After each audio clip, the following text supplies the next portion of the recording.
You always hear this question being floated around right now in the internet and also in the media. Was Islam spread by the sword? To say that Islam in Southeast Asia was not spread by the sword at all is totally wrong.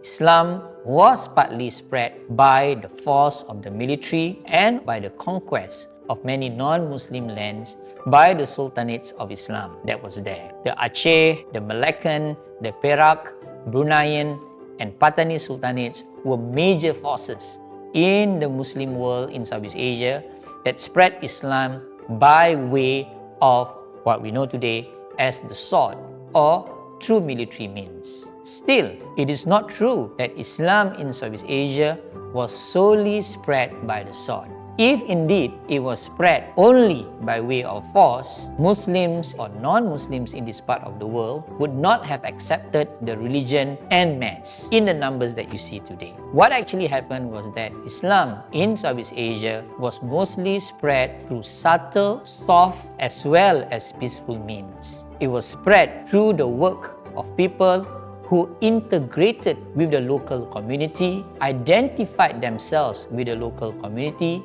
changing their dresses, even their names, making the local cultures as part of their own, and because of that, the people around them could accept Islam. Islam grew in this part of the world partly and most surely because Muslims were exemplars for the people around them. The non-Muslims saw that Muslims were firstly very clean people, they were secondly very disciplined, they were thirdly very cultured, they had adab and akhlaq, and fourthly, they were very spiritual, always in a state of worship.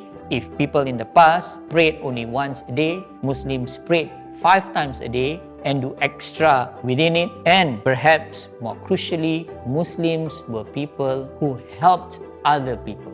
And because of this willingness, because of this cosmopolitan attitude that Muslims had, this idea that Islam was to be the mercy of all of mankind, the rahmatan lil alamin, Islam spread so quickly in this part of the world amongst people who see buddhi, or what they call as good character, and ethics as most important in accepting people with ideas from different parts of the world. So was Islam spread by the sword? Yes, but not quite. It was spread by the soul.